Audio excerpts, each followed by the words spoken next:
Whakalawhalahi atu hanei e tau wala tala tutupu ke lata i me awhiawhia hoa nei. Whakamua kua ua ke tōru e mahina nei he nā kaila whaitangata ni ko maua i henga ngau tinki whiwa. Moe kua whiawhia e whahe malolo sino ha kua ngahua i e tau hata kianga ke he tau tangata he motu. Koe matahia ko he mahina he whipuali he tau nei ni ko maua i e tau talhawanga kua whaitangata ni ko maua i henga ngau tinki. Kisia fuki ke tau mga hoia e mawhisi he pikisia e tau tangata. Kamata mai he loto tao ni a lofi, moe nā kai lewa lahi ko mōwa i fōki ke he tau maanga i tua. Ke he whahaloto he mahina he whipuari ke hoku atu kia iuni, ne talhau e whahi malolo sino, kua fuafua, kua seisei ke tahe seo tangata ni mōwa i he ngangau tinki, moe inga sia e tau maanga me whai tangata ni ko mōwa i. Mai longa fōki e taha i tangata ni kua hamusia hana mui, ha koe taha whanga tinki ni kua ke lea lahi. Koe tau talhauanga he whahinga hua ke he mga honei, koe tau whakahoruanga pa munamu, moe sivi kaina ni kua kisia e kau whakalataha e tau tangata, moe manako ke tukutuku hefu e tau numala he tau namu ni kua uta whanua i ngangau tinki. Koe taha mena fōki ni kua kisia ha kua nāka i lahi e uha, ni kua toa i ke he motu, koe taha kakano fōki anei, ne nāka i mawhisi lahi ke pikisia he tau mahina kukue kua mole. Peti ni kua nāka i la whaitangata ni kua maua, he whihe mahina, nāka i la maeki e whahinga hua ke pehe kua ngālo e ngangau nei ke he motu, ato whai whakailoanga paua ki ke tau mga aho i mua. Kua whakatumau ai e tau ngahua ke whakalaulahi mo e whakahanghanga mitaki ai e male whakalele, mo lali ke nāka i tau hele lahi e tau whakahoruanga ke tau aho whakalele. Koe mata ngahua ke whakalaulahi e taha wala he whale, ke wale ni kua hokuma ai e whakalele, ha koe manako ke whakalahi ai e male whakalele ke lata i molo toru ka tukwhenonga pia fuki molo toru ka hokuma i ke he motu. Koe whala tau hikianga ke he tau tokaanga fuki he whala tau matakawi mahuinga, ke muka muka e tau whakahoruanga ke male whakalele. Koe matakawi ni kua whamahani ai ke fua e tau kato, a mana ki he talahau mai e lau toru ni kua puli atu ke matangahua nei, ke tuku atu ai ke matakawi ni toka atu ai e poko ke whahi pui pui moko. A mana ki fuki e matakawi ni kua fua kato ke mga honei, ke whakaonga i ke lata moe VIP, moe poko ke nonofu ai e lau toru ka tuku whenonga. Ko talahau ai he matakau ngahua ni kua whakamtapatu e tau whakahoruanga nei, kua holmita ki ai tau ngahua, mai amuna ki fōki ke moa mai whala tau koloa ke he wakatonga. Koe tau whakalaulahi ang fōki ni kua tau sea i ke lata molo tōru kau mai ke he motu, ke moa e tau kato ha kua kisia kua lahi ai e apiapi he matakawi ia ke mga honei. Kua fuafua tō mau pop e tau ngahua ke male wakalele ke he matauru he tau kahau, mai manako ai fōki alo tōru ke mai longa he tau tangata, e tau ngahua nei ke male wakalele ke aua ni ke whakahanoa. Koe whakaholoanga ni we ke tālanga mai whakangahua e tau whakaholoanga ke tau malolo hila, moa mai he la, mai whalu mena fōki, nā kai mai he tau kawe hila, kua fuafua ke lahe tupe ke nā kai whakaonga, koe taha seo tonu whitu e awhi tāla New Zealandi, mai tukutuku hefo e tau mao ke se kona ke he tolu seo uafu mahiwe tone he tahe tau. Koe whakaholoanga nei hani we kua moa mai ai wha e miliona tāla Amerika ke whakangahua aki, si kua mamna ki ke whakamōli ai e tupe nei he aho pungi he whakatuwhonu ni we mo e takitaki he mdakau Pacific Island Forum Secretariat ko Tui Loma ni Ronnie Slade.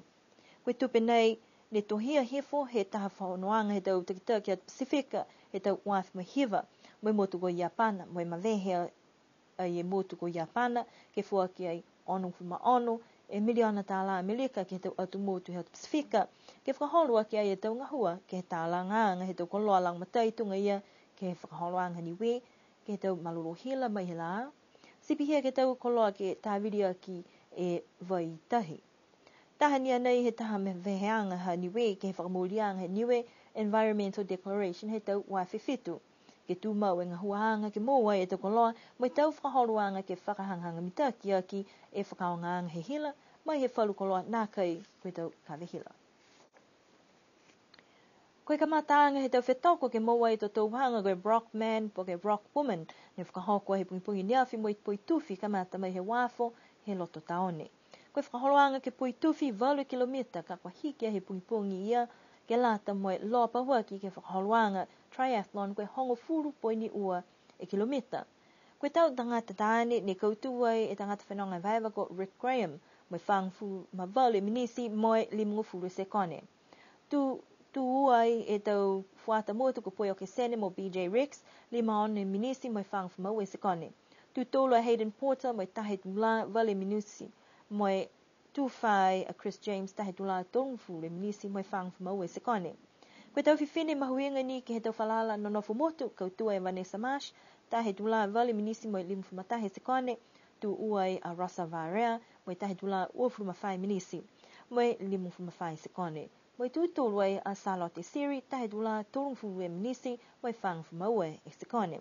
Koe matuta kianga ke whaholoanga Rockman, Rockwoman, ne kamata he pungi ni nei, ke he wafo, ke lata mo langa paskalata holi fang fulu e kilomita, koe whakaholoanga ke ua nei he kamata e te wheo hea he nia fisikisia ko tokolonga lau tūru no nofo motu kua huhua te whoki ke whetoko nei.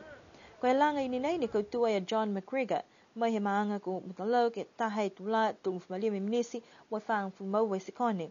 Tu ua e whata mui ko Jinam Hopotoa, tahei tula whaang whumau e minisi mo e ua furu matūre se kone. Tu tūre whata ko Thomas Pita, ke he tahei tula mo e whaang whumahive se kone. Ko ia matua ni ko makaka lahi ke palea kua tu ke te fuata ko Alan Tano tu wha ia tahe tula limfu maturi minisi mo e fite se kone. Tahe fuatu whine makaka ko Vanessa Marsh ne hua tu ke whetoko hea honei me kautua ia ke te whiwhine tatai e hana tu tula hana mo e tangata tae ni whakahiku ko Chris James ko e ue tula whaang furu minisi mo e whaang kumavalu se kone. Pehe e ofisa whenonga vaiva lahi mita ke whakaholoanga kai hawhanga ngai a fōke whakaholoanga nei ke lau tōru ne ko manako ke huhua tu wai ke whetoko nei. Moi amamanaki ke lahi e whakaholoanga ke hautu loto, ko amanaki fōke ke whae mtakau mai he aonga tokorunga. Ko lahi whewhia he tātangata Japana ni ko nofu ke he motu, hako maeke ke moua e tohi wangahau ni we ne ko whakaliliwa ke tau kupu ke wangahau ha Japana. Ko pepa ni ko whakaliliwa he tahapulotu mai Japana ko Endo Masumi, ko i loa mai ko Mr. Masumi ne whanonga mai a ia ki ni we he tau tahe awhi hiwa seo hivung whumaua. Wai liu mai he tau tahe awhi hiwa seo hivung whumatolu, whai mga he nofu mai ki he motu tau sei whala tu kumkumianga, nofu ai mai mawhao ha Sam Tangilangi. Ke mga ho ni tuku whanonga a ia ko whai ko loa tuki o whai tātangata he motu ko Sharon Lui ko fuaki atu ai mahana ko taha pepa mga ho ni we, ne ko tohia e McEwen he tau tahe awhi hiwa seo whitungu furu. Ko to ke ua furu maanga e tau anei he lali ai he pulotu nei ke whakaliliu mo he lolo miai e pepa nei ke he tau kamale. Tala hauai he tangata ko Taiji Fox, lahi e aonga he pepa nei ke lata me to tangata Japana ke mai longa wanga hau motu hani we. Mo atu ke to mga hau nei ha kua tokolonga whakahanga e to whakaloanga he to motu ne ua ne kua kau whalataha kiai. Ko mita ke pepa nei tang hau ia ke moa tamatu ta kianga, wai maanga hangau ia ke mahuinga, he tau wanga hau neua.